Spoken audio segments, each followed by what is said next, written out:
Let's pretend I want to be famous. Maybe I want to be the next YouTube star and have hundreds of millions of followers.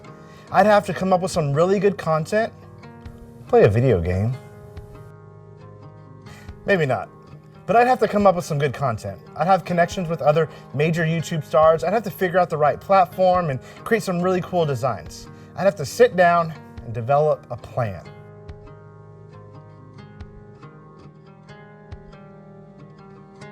Now, if you're paying attention and you look at the life of Jesus, it may seem that his plan, it's not going very well. Let's do a recap. King Jesus is born as a tiny, helpless baby. He gets lost at 12 years old for a few days. He gets baptized and immediately goes out in the desert to be tempted. Finally, he starts preaching and then gets kicked out of his hometown. He gathers followers, but these weren't the best of the best, like they were the B team. He continually makes the people in charge mad, and he must break up arguments with his followers. Finally, one of his closest followers betrays him. And then if the plan wasn't bad enough, he gets severely beaten, crucified like a criminal. Most of his followers desert him, and they hide because they think that they're going to be killed also. And that seems to be the end of the story. But last Sunday, we celebrated the fact that Jesus didn't stay in the tomb. He resurrected. And he began walking around and showing people that he wasn't dead anymore. In fact, one of the disciples asked to touch the places where the nails went. Oh, that's gross. Then Jesus gathers all of his followers on a mountain and says, "Tag, you're it." Well, that didn't really happen, but that's kind of my paraphrase. He said, "Go and make disciples of all nations, baptize them in our name, and teach them what I've taught you. Don't worry, I'll be with you."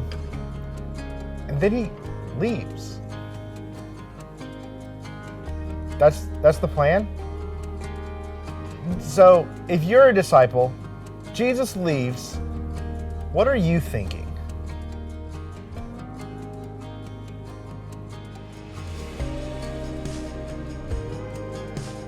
Let's pause the fear and confusion of what God's calling you to do and go back. Let's rewind and see exactly what Jesus tells us. We find this in two places, and it's called, drum roll please, the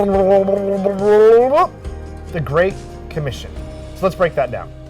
The Great Commission. The dictionary says that a commission is the act of granting certain powers or authority to carry out a particular task or duty. Make sense? Let me make this easier. Co-mission. Like there's a mission, and it's not just Jesus's, but also ours. Co-mission. We share in his mission with other followers of Christ to the world. Matthew 28:18-20 says, "And Jesus came and said to them, 'All authority in heaven and on earth has been given to me.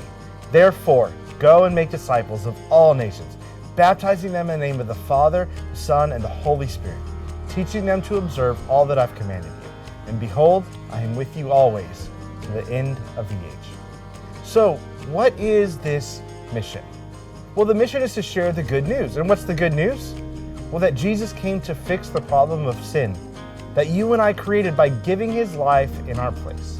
And God raised him from the dead and gave us the Holy Spirit to live a life full of joy, peace, and love towards God and towards others. But the other place that we read about God's commission is in Acts 1:8. It says, "But you will receive power when the Holy Spirit has come upon you. And you will be my witnesses in Jerusalem and all Judea and Samaria and to the ends of the earth." Now, there's a bunch of ways you can do this. First, you can share what God has done for you. You can talk with your friends about how God has saved you from your sin. You can also tell them about how God got you through a tough time or how God is with you when you're scared or angry. Secondly, you can help share God's message to the world by sharing your time, your talents, and your treasures with those who need to hear the gospel. You can sponsor a child with Compassion International. You can talk with me about how you can support Segura Mission or our missionaries in Haiti, or even serve at a local mission like Anchor Point or Galveston Urban Ministries. All of these things help the good news of Jesus, go out from the church to the world. It allows us to be part of God's co-mission to the world. So what are some ways that you can help in God's mission to the world?